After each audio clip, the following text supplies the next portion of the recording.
Mesdames et messieurs les élus, mesdames, messieurs, bonsoir. En tant que maire sortante et dans le respect du Code général des collectivités territoriales, il m'appartient de mettre en place le Conseil municipal des élus dans le cadre du suffrage du 15 mars 2020. Donc je vais nommer chaque élu présent et quand je les nomme, je vous demande de vous lever. Merci. Donc Armelle Nicolas, moi-même, Christophe Benoît, Catherine Lestainf, Maurice Léchard, Betty Barguil, Bertrand Leray, Nathalie Aurel, Didier Le Bollet, Marianne Le Bourlégu a donné son pouvoir à Christophe Benoît. Jean-Marc Midlet, René Janet, David Eleguarche, Sandrine Lefebvre, Davy Catherine, Françoise Guillonvard, Thierry Le Touzeau, Virginie Le Garrec, Jean-Pierre Féjean, Muriel Rosin, Stéphane Pigache, Laurence Lebouille, Sylvain Oliveau, Colette Pérenec, Philippe Noguès, Francette Cholou, Éric Leruyette, Yves Perrand, absent excusé, Pascal Nozaï, absent excusé, et Pascal Simon, absent excusé. Donc le quorum est atteint. Je déclare la séance de ce conseil municipal ouverte. Je vais désigner le secrétaire de séance qui, par tradition et par réglementation, doit être le plus jeune de l'Assemblée.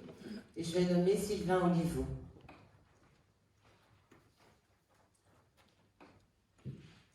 Lors des élections du 15 mars 2020, les listes en présence ont obtenu liste conduite par Armelle Nicolas, collectif citoyen à Zanzac-Locris, 1397 voix, 53,28% des suffrages, soit 23 sièges au sein de ce conseil municipal.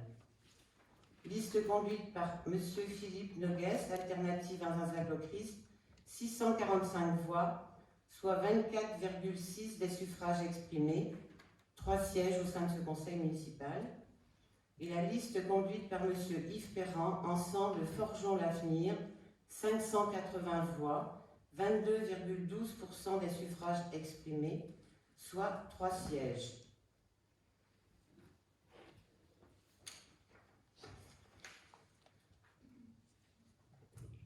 Je vais donc, pour l'élection du maire, passer la parole à Madame Renée Janet, doyenne d'âge pour l'élection.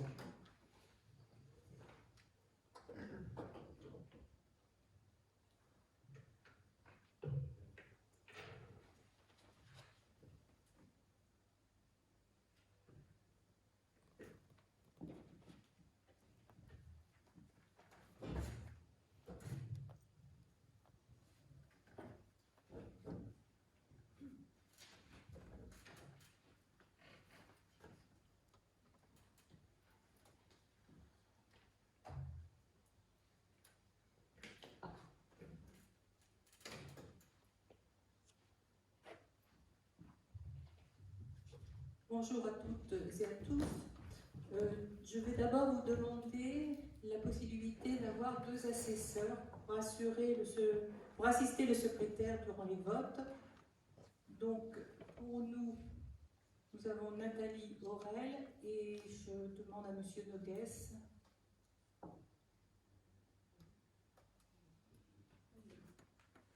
Donc, Monsieur Éric Leroy. Voilà, c'est parfait, je vous remercie. Donc, je vais commencer par vous dire un petit mot. Je n'y ai pas prêté attention, je n'avais pas pensé à cette éventualité. Encore si jeune et déjà doyenne d'âge. Le privilège de l'âge, puisqu'il faut quand même y trouver quelques avantages, me permet donc ce soir de présider ce premier conseil municipal dédié à l'élection du maire de notre commune. C'est avec honneur, fierté et émotion que je vais accomplir cette tâche. Les événements qui nous ont frappés au lendemain des élections a brisé notre élan et nous a laissé un goût d'inachevé. En même temps, la gravité de la situation a demandé une réactivité à l'équipe en place qui n'a pas failli pendant ces 2 mois et demi de mandature. Nous avons tous hâte, et notamment les nouveaux, de nous mettre au travail dans un climat de confiance, de coopération pour le bien de notre commune et de nos concitoyens. Il est important de leur montrer un visage calme et apaisé d'un conseil municipal prêt à travailler sans relâche pour le bien de tous et dans le respect de chacun. Je formule le vœu qu'un climat d'écoute réciproque, de sérénité dans les échanges, d'efficacité dans les décisions au sein du conseil municipal soit la base de travail de celui-ci. Nous sommes ici au service du public et non pour un intérêt privé. Je crois sincèrement, comme le pensait Saint-Exupéry, que pour agir efficacement, il n'est pas nécessaire de se regarder les yeux dans les yeux, mais de regarder ensemble dans la même direction. Donc j'ai voulu faire court et je vous remercie de votre attention. Je vous propose de passer au vote pour l'élection du premier magistrat de notre commune.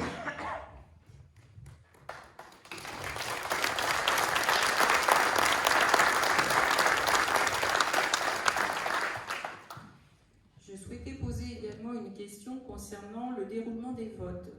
Est-ce que quelqu'un voit un inconvénient à ce que l'urne soit passée par le secrétaire afin d'éviter les déplacements comme ça lui permet de passer devant chaque personne et personne ne touche différemment, on ne sait jamais, l'urne. Bon, il y a un isoloir, mais voilà.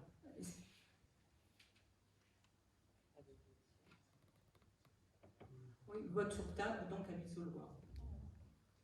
Vote sur table. On vous remercie. Donc nous allons passer au vote de l'élection du magistrat de notre commune. Oh, excusez-moi, qui se présente? J'ai oublié ma phrase. Qui se présente? Nicolas. Nicolas. Non? Personne? C'est parfait, excusez-moi, nous allons passer au vote.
le secrétaire va procéder au dépouillement sous le contrôle des assesseurs.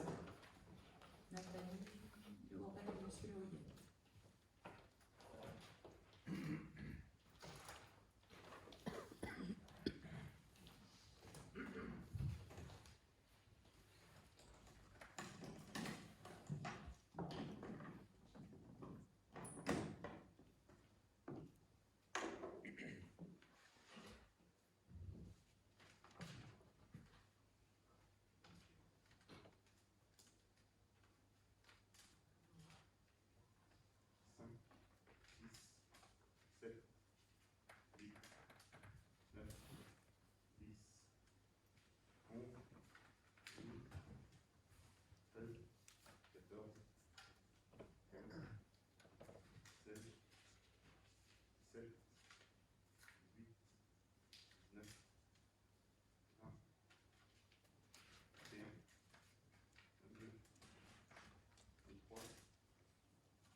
Armel Nicolas.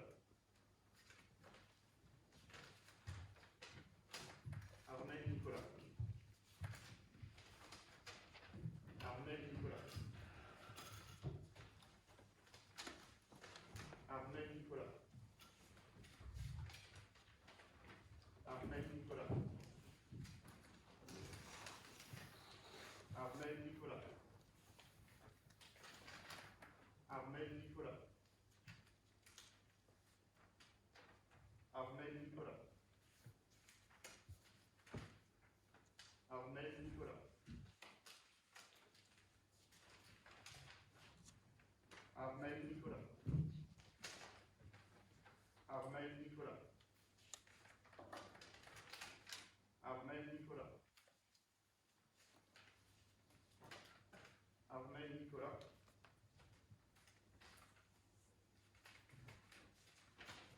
Blanc. Blanc. Armel Nicolas. Blanc.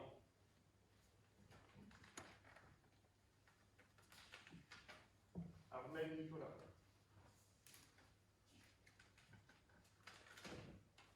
Armel Nicolas.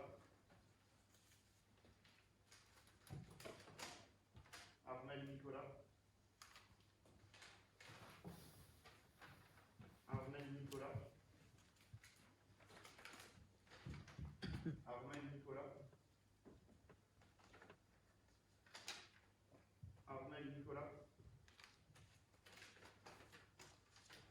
Armel Nicolas. Armel Nicolas. Armel Nicolas.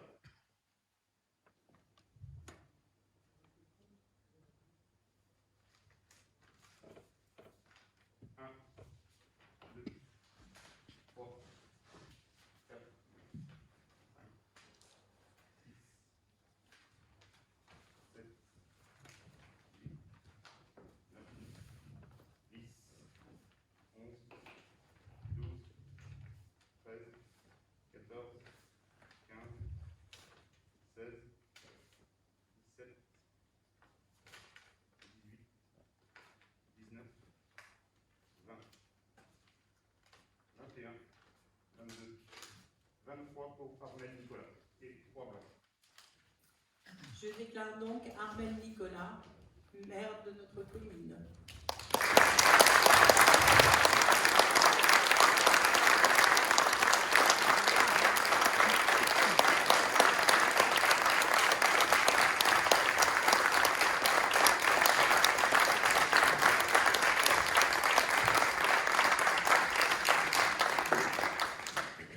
Et j'ai donc le plaisir de remettre l'écharpe à Madame le maire.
Mesdames, Messieurs, chers amis, le moment que nous vivons ce soir est un moment fort, un moment singulier, dans un contexte particulier.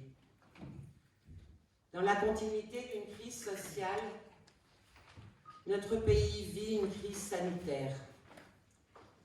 Si les 2 mois passés ont ébranlé certaines certitudes, ils ont aussi généré un élan de soi. Une certaine littérature internationale devra inéluctablement se réécrire en considérant la dimension environnementale, économique et sociale. Mais ce soir, et dans le cadre de cette instance, je voudrais très sincèrement remercier le conseil municipal pour la confiance qu'il vient de m'accorder. C'est un moment émotionnel, intense. Maire, c'est le plus beau des mandats, celui de la proximité, du contact, de l'action au service de la population. Et au moment où tant d'interrogations touchent l'ensemble de la classe politique, un maire est et restera en relation personnelle avec ses citoyens. Il s'avère en effet l'un des piliers qui subsistent dans notre pacte républicain, et cette écharpe tricolore en est l'incarnation. L'émotion que je ressens est aussi une émotion collective. Je veux m'adresser ici à l'ensemble de l'équipe qui se trouve autour de cette table, mais pas que. Je veux rendre hommage aux élus qui m'ont accompagné au cours des 6 années passées, ainsi qu'aux membres du collectif citoyen.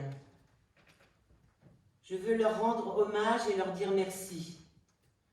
Leur rendre hommage pour tout le travail accompli, pour la campagne qu'ils ont menée à mes côtés, sans compter leur temps ni leur énergie. Oui, une campagne digne et respectueuse de toutes et tous. Alors ce soir, je salue une nouvelle majorité qui a témoigné ces derniers mois de sa solidité, de son engagement, de son énergie collective pour servir notre commune. Vous pouvez être certain de la compétence et du dévouement de celles et ceux qui vont être avec moi en responsabilité. Une responsabilité exaltante, mais parfois lourde, qui impose beaucoup d'humilité. Je voudrais aussi m'adresser ce soir à l'ensemble de la population. Je serai son maire et à son service.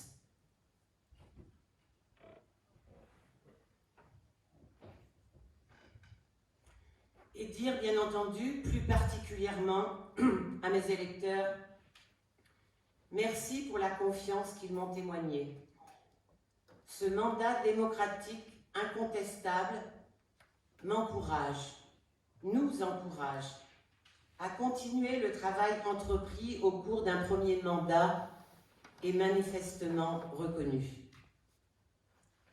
À mes concurrents de l'élection, je voulais dire que la démocratie, c'est le débat. J'y veillerai particulièrement.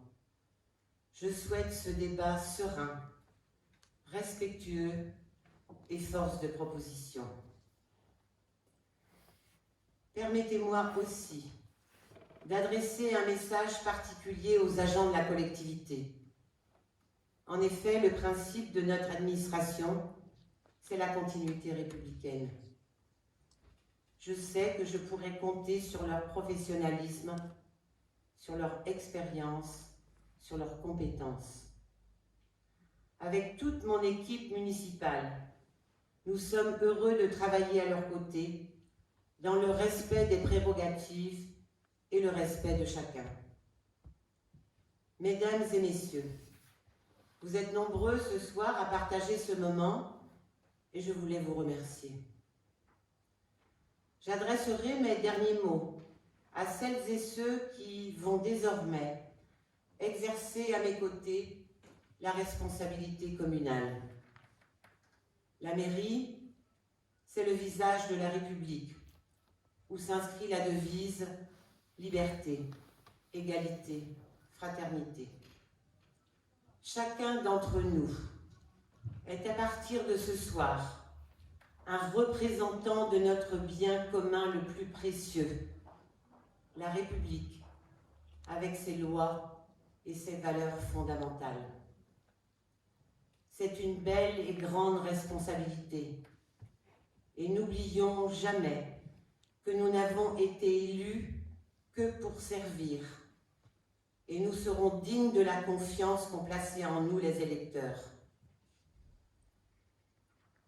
Pour tout cela, je m'engage devant vous à mettre en œuvre tout le dynamisme et toute la rigueur nécessaires à l'intérêt de la commune, pour qu'un projet ne soit pas qu'une promesse, mais une tâche à accomplir. Aussi, pour terminer mon propos, je reprendrai une citation du philosophe Kant et vous pourrez très bien la méditer. Agis de telle sorte que la maxime de ton action puisse être érigée par ta volonté en une loi universelle. Agis de telle sorte que tu traites toute l'humanité en toi-même et en autrui comme une fin et jamais comme un moyen.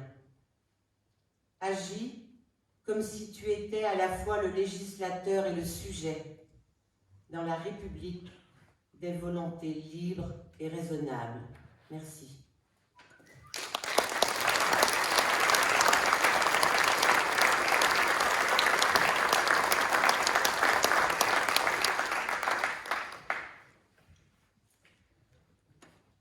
Merci. Donc nous allons passer à la désignation du nombre d'adjoints. Donc je rappelle que la désignation du nombre d'adjoints relève du conseil municipal en vertu de l'article L2122-2 du Code général des collectivités territoriales, considérant que le conseil municipal détermine le nombre d'adjoints au maire sans que ce nombre puisse excéder 30% de l'effectif global du conseil municipal, arrondi à l'entier inférieur. Ce nombre est 8 pour un Saint-Jacques-le-Christ.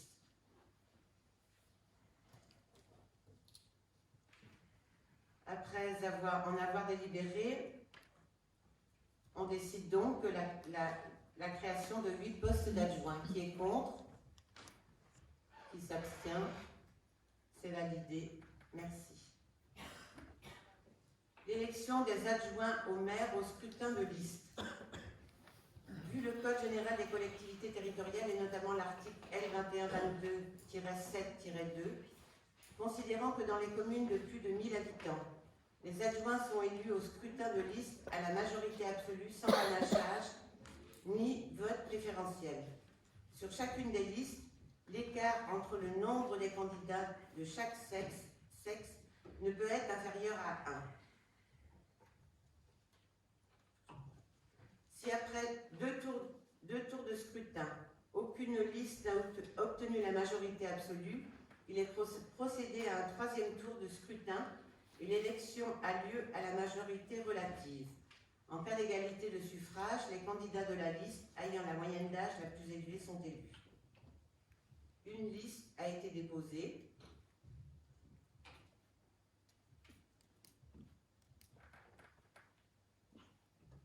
En tête de liste, Christophe Benoît. Elle est composée de Christophe Benoît, premier adjoint, de Catherine Lestinve, deuxième adjoint, de Bertrand Leray, troisième adjoint, de Betty Barguil, quatrième adjoint, de Maurice Léchard, cinquième adjoint, de Nathalie Aurel, sixième adjoint, de Didier Le Bollet, septième adjoint, et de René Janet, huitième adjoint.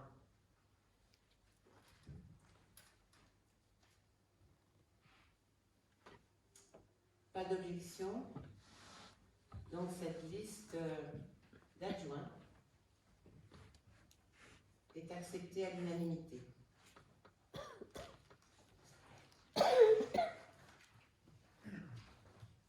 Le point numéro 5 concerne l'information au sujet de la charte de l'élu local, article L 1111-1.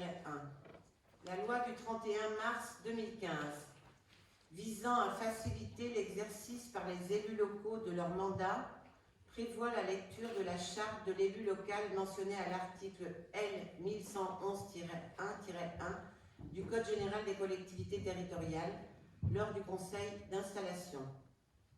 Je donne lecture de la charte de l'élu local. L'élu local exerce des fonctions avec impartialité, diligence, dignité, probité et intégrité. Dans l'exercice de son mandat, l'élu local poursuit le seul intérêt général, à l'exclusion de tout intérêt qui lui soit personnel, directement ou indirectement, ou de tout autre intérêt particulier. L'élu local veille à prévenir ou à faire cesser immédiatement tout conflit d'intérêts. Lorsque ses intérêts personnels sont en cause dans les affaires soumises à l'organe délibérant dont il est membre, l'élu local s'engage à les faire connaître avant le débat et le vote. L'élu local s'engage à ne pas utiliser les ressources et les moyens mis à la disposition pour l'exercice de son mandat ou de ses fonctions à d'autres fins. Dans l'exercice de ses fonctions, l'élu local s'abstient de prendre des mesures lui accordant un avantage personnel ou professionnel futur après la cessation de son mandat et de ses fonctions. L'élu local participe avec assiduité aux réunions de l'organe délibérant et des instances au sein desquelles il a été désigné.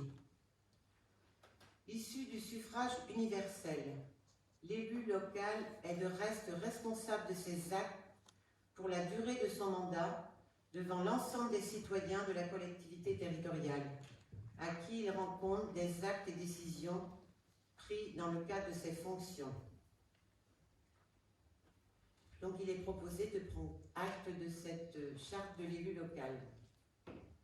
Pas d'objection? Merci. Cette charte vous sera remise. Excusez-moi, Madame, est-ce qu'au nom du groupe, je peux intervenir à ce moment précis ou est-ce qu'on attend Moi, je vous en prie, si vous voulez. Comme vous avez été élu, les adjoints ont été élus, je pense que c'est... Je vous en prie, je peux vous passer la parole.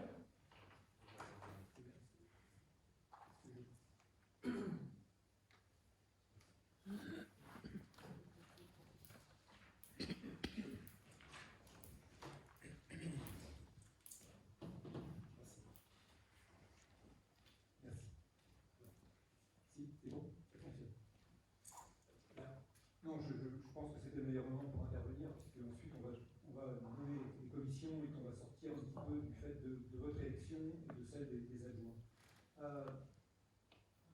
Je m'exprime bien évidemment au nom des trois élus du groupe Alternative. Nous prenons évidemment acte de votre désignation, de celle des adjoints bien évidemment également, puisque désignation par les membres de votre groupe qui ont décidé de vous confier une seconde fois donc, le poste de maire de la commune d'Azun-Zacoffy. Vous avez rappelé les résultats, votre légitimité institutionnelle est incontestable, mais les conditions dans lesquelles se sont déroulées ces élections ne renforcent malheureusement pas notre régime démocratique. C'est la première fois à notre 5e République, et même sans doute bien au-delà, que des élections municipales réunissent aussi peu d'électeurs. Élus au premier tour, avec 53% des suffrages exprimés, vous n'avez été en fait à 27% des inscrits. Vous avez gagné, nous ne le contestons pas, mais ces élections n'auront finalement renforcé, nous le pensons fortement, la légitimité de personne.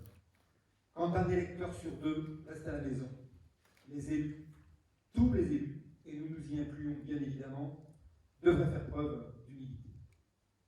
Alors, comment interpréter votre décision à l'encontre de ce qui se passe dans la majorité, en tous les cas, des communes avoisinantes qui vont organiser cela à minima, à huis clos, dans une salle publique adaptée, d'organiser ici, à Azun-Saint-Clotilde, une réunion d'installation du conseil municipal en public et dans une salle de spectacle. Même si les règles sanitaires sont respectées ce soir, cette réunion spectacle envoie, je pense, au final un bien mauvais signal. Et cette volonté de mise en scène nous apparaît pour le moins inadéquate, voire déplacée dans cette période particulièrement sensible. Puisque j'ai le micro, j'en profite parce que je voudrais, je ne reprendrai sans doute pas pour le reste de la soirée, dire un mot également pour constater l'absence ce soir des élus de la liste arrivée en 3e position. Tous les échos du terrain semblent indiquer qu'ils auraient décidé d'abandonner les électeurs qui leur avaient fait confiance. Si cela se confirme, ils auront alors été finalement pour vous de véritables alliés objectifs. Et cela ne viendra d'ailleurs que conforter un peu plus ce que je viens de dire sur la légitimité des élus. En ce qui nous concerne, nous avions, n'en doutez pas, beaucoup espéré de cette période électorale.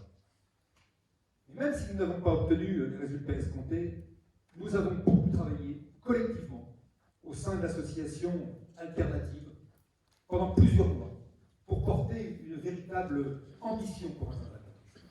Celle d'en faire une commune pilote exemplaire d'un monde en totale transformation, d'un monde qui se heurte à des bouleversements majeurs dont la crise sanitaire, je crois, est un exemple frappant.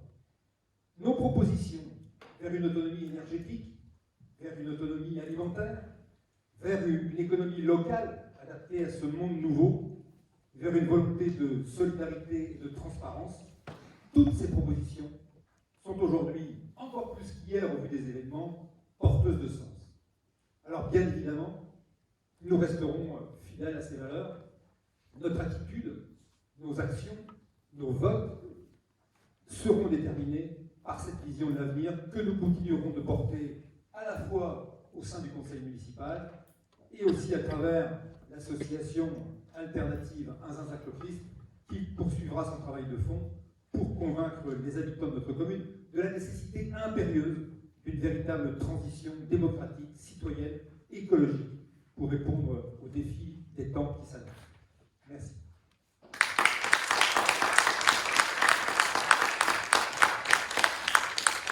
Si vous me permettez, M. Noguès, bien entendu,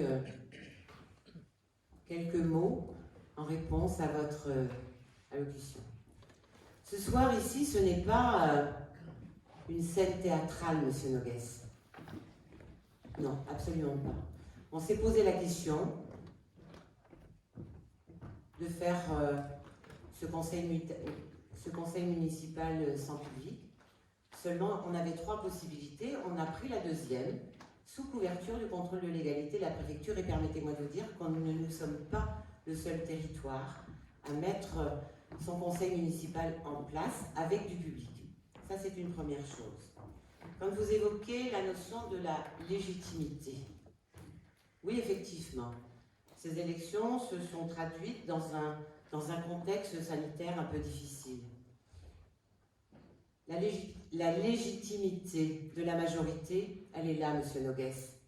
Parce que nous avons eu 52% de participants sur notre territoire.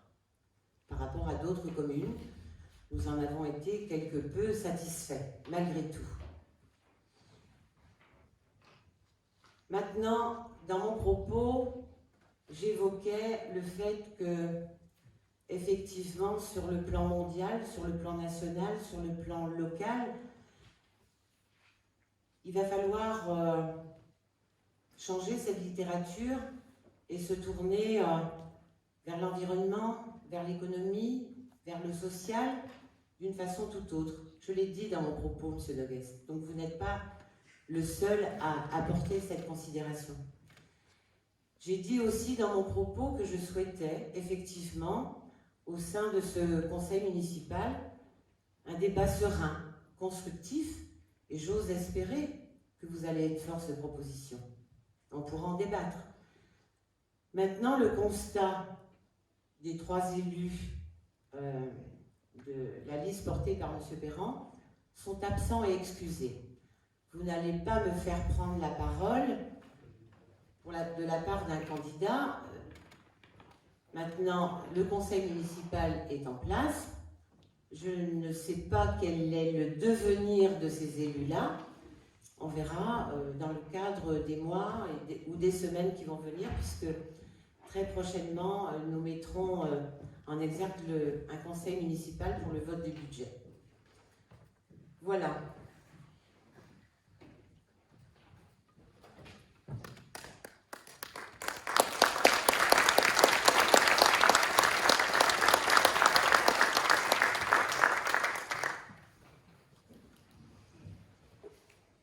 Donc le point numéro 6 concerne la délégation du conseil municipal au maire en application de l'article L2122-22 du Code général des collectivités territoriales.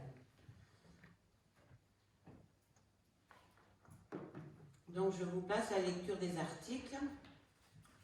Il est proposé au conseil municipal de donner délégation au maire dans les compétences ci-dessous dans l'ordre de l'article L2121-22 du Code général des collectivités territoriales, d'arrêter et modifier l'affectation des propriétés communales, de procéder à la réalisation des emprunts.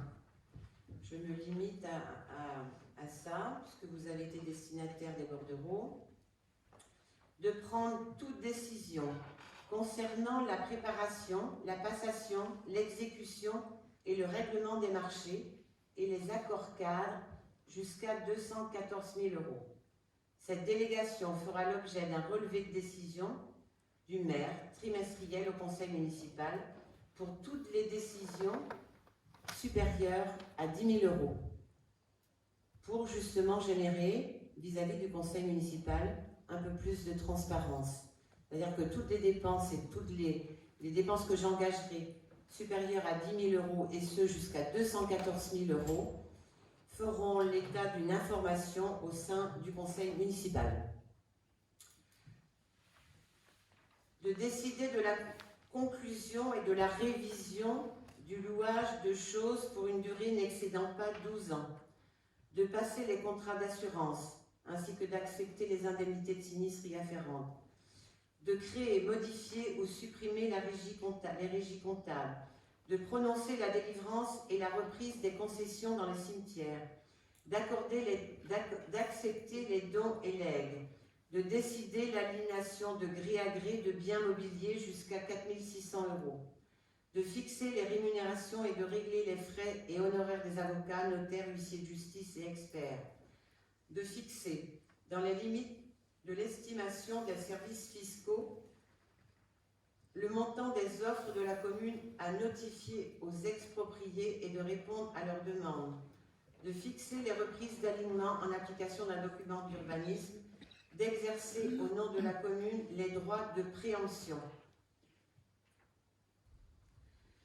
d'intenter au nom de la commune les actions en justice, de régler les conséquences dommageables des accidents, de signer la convention prévue par l'avant-dernier alinéa de l'article L311-4 du Code de l'urbanisme, précisant les conditions dans lesquelles un constructeur participe au coût d'équipement d'une zone d'aménagement concerté, de réaliser les lignes de trésorerie, de prendre les décisions, de demander à l'État ou à d'autres collectivités territoriales pour tout type de projet et sans préjuger de leur réalisation future l'attribution de subventions et de valider la délégation du pouvoir du conseil municipal au maire telle que définie ci-dessus et d'accorder cette délégation au premier adjoint en cas d'empêchement du maire,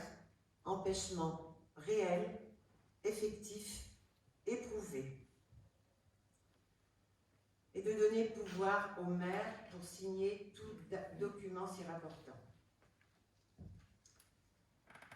Est-ce que des questions se posent sur ce bordereau, délégation du conseil municipal au maire?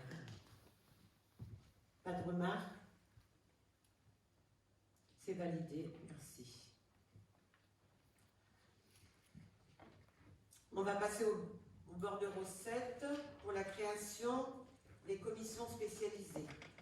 Donc nous avons décidé de créer 4 commissions spécialisées. Commission 1 enfants-jeunesse, commission 2 finance-tourisme, commission 3 environnement, travaux, aménagement, urbanisme, commission 4 culture, citoyenneté, vie associative, solidarité.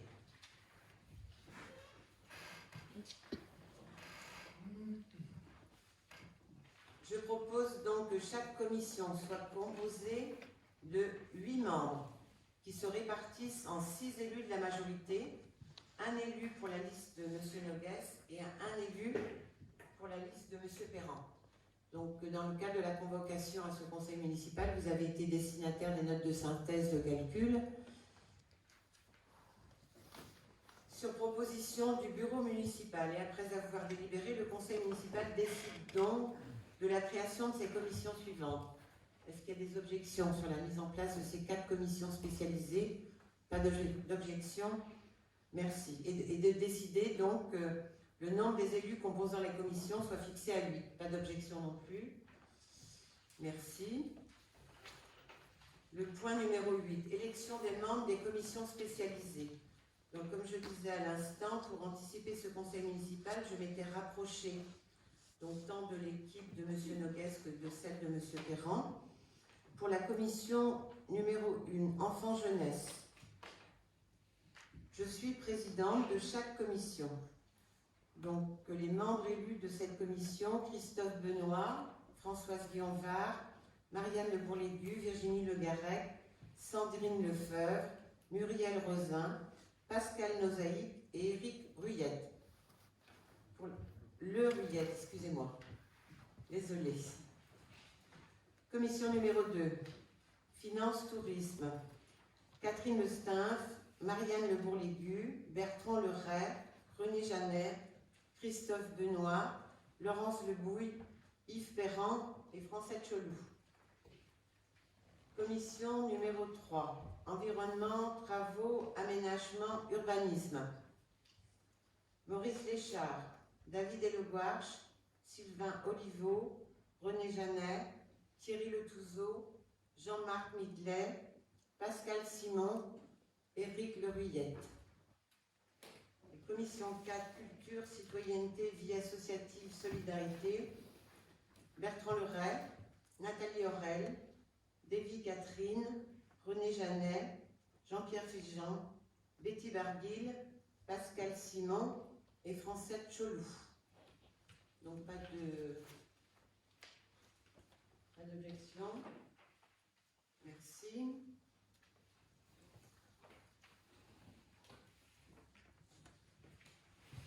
Le point numéro 9 concerne la création et l'élection des membres de la commission achat. Donc je vous passe le détail des articles du Code général. Donc dans la même architecture que les 4 commissions spécialisées, à cette commission achat siégeront Catherine Lestimphe, Christophe Benoît, Marianne Le Bourlégu, Maurice Léchard, Bertrand Leray, Jean-Marc Midelet, Yves Perrand et Philippe Noguès. C'est validé. Merci. Le point numéro 10 concerne le conseil d'administration du CCAS et la fixation du nombre d'administrateurs du conseil d'administration. Vu l'article R. 123-7 du Code de l'action sociale et des familles, confiant au conseil municipal le soin de fixer le nombre d'administrateurs au CCAS. Sur proposition du bureau municipal et après en avoir délibéré, le conseil municipal décide de fixer à 5 le nombre d'administrateurs du CCAS répartis comme suit. Le maire étant président de droit du conseil d'administration du CCAS, 5 membres élus au sein du conseil municipal et 5 membres nommés par le maire dans les conditions de l'article L. 123.6 du Code de l'action sociale et des familles. La présente délibération peut faire l'objet d'un recours pour excès de pouvoir devant le tribunal administratif dans un délai de 2 mois à compter de sa publication et de sa réception par le représentant de l'État. Article 3. Le président et le directeur général des services sont chargés, chacun en ce qui les concerne, de l'exécution de la présente décision. Donc nous allons passer au vote des membres du conseil d'administration du CCAS.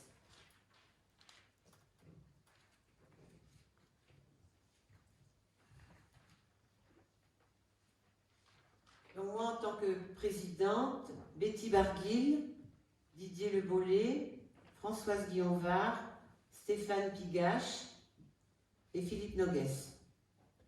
Pas d'objection? Merci.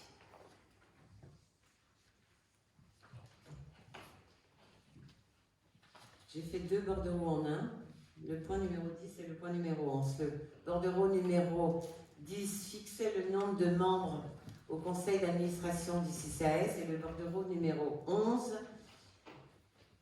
donnait la liste des élus qui devaient siéger à ce conseil d'administration. Donc, le 10 et le 11 vont de pair. Vous n'avez pas d'objection? Merci.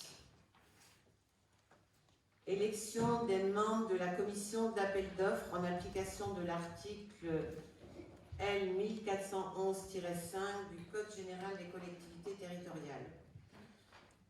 Je rappelle que la commission d'appel d'offres est élue par le conseil municipal et est essentielle à la passation des marchés publics formalisés. Commission juridiquement très importante, la CAO obéit à des règles très strictes, notamment quant à sa constitution. L'article 22 du Code des marchés publics de 2016 dispose que, pour les collectivités territoriales et les établissements publics locaux, sont constituées une ou plusieurs commissions d'appel d'offres à caractère permanent. Une commission spécifique peut aussi être constituée pour la passation d'un marché déterminé. Ces commissions d'appel d'offres sont composées des membres suivants. Lorsqu'il s'agit d'une commune de 3500 habitants et plus, le maire ou son représentant préside et 5 membres du conseil municipal élus en son sein à la représentation proportionnelle au plus fort reste. Donc, comme je le disais tout à l'heure, pour nommer les élus qui devaient siéger à cette commission d'appel d'offres, il y a eu une note de synthèse qui vous a été adressée pour le calcul au plus fort reste. Et c'est comme ça, M. Noguès, que vous avez obtenu un siège, puisque vous étiez en égalité au plus fort reste avec l'équipe de M. Perrand. Mais comme vous avez fait un peu plus de suffrages que M. Perrand, on a dû prendre celui qui a eu le plus de voix aux élections du 15 mars. Donc il convient donc de procéder à l'élection des 5 membres de la commission d'appel d'offres et de 5 suppléants conformément à l'article 22 du Code des marchés publics. Donc dans la même démarche, on vous a sollicité. Donc les titulaires représentants élus pour cette commission d'appel d'offres sont Catherine Le Stinf, Marianne Le Bourlégu, Christophe Benoît, Maurice Léchard, Philippe Noguès. Et les suppléants sont Bertrand Leray, Laurence Lebouille, Jean-Marc Midelet, David Elegouarche et Francette Cholou. Pas de remarques? Donc c'est validé, merci.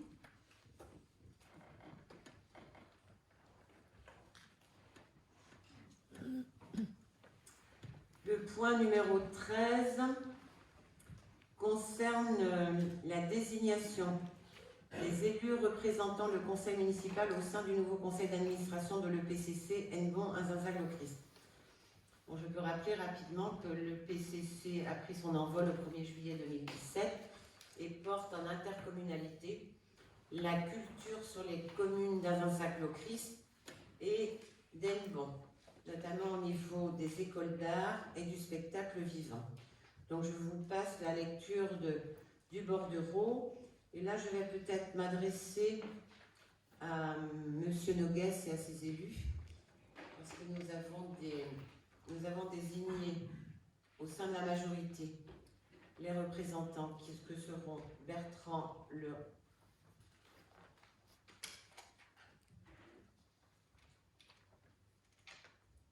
PCC. Je ne les ai pas.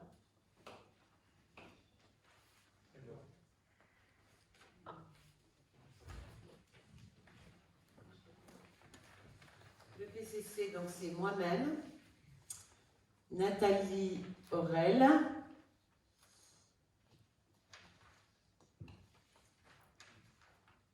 je peux m'adresser aux administratifs, on en avait 3 au niveau de la majorité, et Virginie Le Garret. Et j'avais omis de vous poser la question, mais je pense que ce sera Francette Cholou. D'accord. Représentant au PCC, dans la continuité. Merci. Voilà, donc le point numéro 13 est adopté. Désignation des délégués à l'OMIL. Pardon? Pour? Je ne lisais pas, Karine, les suppléants. Pardon? Davy et Catherine? J'entends pas. Oui, Davy, Catherine, je sais, mais le nombre de les suppléants, je m'adresse à Karine, agent administratif, les suppléants pour le PCC. Il y avait Davy et, parce que j'ai rien sur mon bordereau, et j'ai oublié les noms. Il n'y avait qu'un suppléant? D'accord. Donc des filles, suppléants à l'EPCC. Le point numéro 14, désignation des délégués à l'OMIL. Donc pour la majorité, Bertrand Leray, René Jeannet, Muriel Rosin. Et pour le représentant à l'OMIL, ce sera vous, Monsieur Noguès? D'accord. D'accord, merci. Désignation des délégués à l'énergie du Morbihan. Donc Thierry Le Touzeau et Jean-Marc Midlet. Pas d'objection? Merci. Désignation des délégués au Comité national d'action sociale, le CNAS. Donc Françoise Guionvard, déléguée élue. Et bien sûr, il y a un délégué agent qui est Vanessa Friot, travaille au service RH. Nomination du référent sécurité routière, Jean-Marc Midlet. Nomination correspondant mémoire, Nathalie Aurel. Nomination correspondant défense, Nathalie Aurel. Et nous arrivons au point numéro 20, au bordereau numéro 20, qui porte les indemnités des élus. Le Code général des collectivités territoriales prévoit dans ses articles L2123-23 et L2123-24 la possibilité d'indemniser les élus locaux pour les activités au service de l'intérêt général et de leurs concitoyens. Les indemnités de fonction sont fixées par référence à l'indice brut terminal de la fonction publique territoriale sur lequel est appliqué un pourcentage croissant en fonction de la strate géographique. En application de ce principe, l'enveloppe globale autorisée est de 55% de cet indice pour l'indemnité du maire, et l'indemnité des adjoints 22%. L'article L2223-24-1 du Code général des collectivités territoriales autorise la commune, quelle que soit sa population, à verser des indemnités de fonction aux conseillers municipaux auxquels le maire accorde des délégations de fonction, sans toutefois que le montant total des indemnités versées à l'ensemble des élus ne dépasse l'enveloppe indemnitaire globale autorisée. L'enveloppe indemnitaire globale autorisée se conjugue avec les 55% que j'évoquais tout à l'heure, plus 22% multipliés par 8 adjoints. Dans les communes de moins de 100 000 habitants, une indemnité peut être versée pour l'exercice effectif des fonctions du conseiller municipal. Cette indemnité est au maximum égale à 6% de l'indemnité brute terminale de l'échelle indiciaire de la fonction publique. Il est donc demandé au conseil municipal de fixer l'indemnité du maire à 55% de l'indice brut terminal de l'échelle indiciaire de la fonction publique, de fixer les indemnités des 6 premiers adjoints ayant reçu délégation à 22% de l'indice brut terminal de l'échelle indiciaire de la fonction publique, de fixer les indemnités des 7e et 8e adjoints ayant reçu délégation à 6% de l'indice brut terminal de l'échelle indiciaire de la fonction publique, l'enveloppe indemnitaire globale autorisée n'étant pas atteinte, de verser des indemnités aux conseillers délégués à hauteur de 6% et d'inscrire les crédits correspondants lors du vote du budget primitif. Est-ce qu'il y a des interrogations ou des objections? C'est adopté. Merci. Voilà, ce premier conseil municipal de mise en place a eu lieu. Merci pour votre attention. Merci au public aussi. Merci aux élus qui m'entourent. Merci à vous. Et bonne soirée. Merci.